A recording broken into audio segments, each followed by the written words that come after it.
ಇವತ್ತಿನ ವಿಡಿಯೋದಾಗ ನಾನು ನಿಮಗೆ ತಿಳಿಸ್ಕೊಡ್ತೀನಿ ರೀ ರೋರ್ವಿಟ್ ಸಿರಪ್ ಬಗ್ಗೆ. ರೋರ್ವಿಟ್ ಸಿರಪ್ ನೋಡ್ರಿ ಈ ರೀತಿ ಇದ್ರದ್ದು ಪ್ಯಾಕೇಜಿಂಗ್ ಬರ್ತೈತಿ.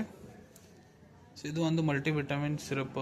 ಇದನ್ನ ಡಾಕ್ಟರ್ ನಿಮ್ಗೆ ಯಾಕೆ ಬರ್ದು ಕೊಡ್ತಾರೆ ಅಂದ್ರೆ ನೋಡ್ರಿ, ನಿಮ್ಮ ಮೈಯಾಗ ಏನರ ನ್ಯೂಟ್ರಿಷನಲ್ ಡೆಫಿಷಿಯನ್ಸಿ ಐತಂದ್ರೆ, ಪೋಷಕ ತತ್ವ ಕಡಿಮೆ ಇದೆ, ಊಟ ಮಾಡ್ತೀರಿ ಊಟ ಬರಾಬರಿ ಮಾಡಂಗಿಲ್ಲ, ಸೊ ಶರೀರಕ್ಕೆ ಪೋಷಕ ತತ್ವ ಎಷ್ಟು ಸಿಗ್ಬೇಕು ಅದು ಸಿಗ್ತಾ ಇಲ್ಲ ಅಂದರೆ ಡಾಕ್ಟರ್ ಅವಾಗ ಇದನ್ನು ಬರ್ದು ಕೊಟ್ಟಿರ್ತಾರೆ. ಇಲ್ಲ ನಿಮ್ಮ ಮೈಯಾಗ ಪ್ರಾಪರ್ ಗ್ರೋತ್ ಆ್ಯಂಡ್ ಡೆವಲಪ್ಮೆಂಟ್ ಆಗಲಿ ಅಂತ ಡಾಕ್ಟರ್ ಇದನ್ನು ಬರ್ದು ಕೊಟ್ಟಿರ್ತಾರೆ. ಇಲ್ಲ ನೀವು ಕೆಲಸ ಮಾಡಿ ಭಾಳ ಸುಸ್ತು ಆಯಾಸ ಆಗ್ತಿರ್ತಾರೆ ನಿಮ್ಮ ಶರೀರಕ್ಕೆ ಅಂದ್ರೆ ಸುಸ್ತು ಆಯಾಸ ಕಡಿಮೆ ಮಾಡಲಿ ಕೂಡ ಡಾಕ್ಟರ್ ಇದನ್ನು ಬರ್ದು ಕೊಟ್ಟಿರ್ತಾರೆ.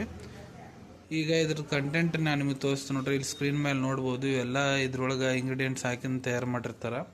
ಮಕ್ಳಿಗೆ ನೋಡ್ರಿ ಇದನ್ನ 5 ml ದಿನಕ್ಕೆ 2 ಹೊತ್ತು ಬೆಳಿಗ್ಗೆ ರಾತ್ರಿ 5 ml ಊಟ ಆದ್ಮೇಲೆ ಕೊಡ್ಲಿಕ್ಕೆ ಸಲಹೆ ನೀಡ್ತಾರೆ ರೀ. ಮತ್ತು ದೊಡ್ಡವ್ರಿಗೆ 10 ml ದಿನಕ್ಕೆ 2-3 ಹೊತ್ತು ಊಟ ಆದ್ಮೇಲೆ ತೊಗೊಳಕ್ಕೆ ಸಲಹೆ ನೀಡಿರ್ತಾರೆ. ಇದೇ ರೀತಿ ಶಾರ್ಟ್ ಮೆಡಿಸಿನ್ ರಿವ್ಯೂ ನೋಡ್ಬೇಕಾ ಚಾನಲ್ ತಪ್ಪದೆ ಸಬ್ಸ್ಕ್ರೈಬ್ ಮಾಡ್ಕೊಳ್ಳಿ. ಧನ್ಯವಾದಗಳು.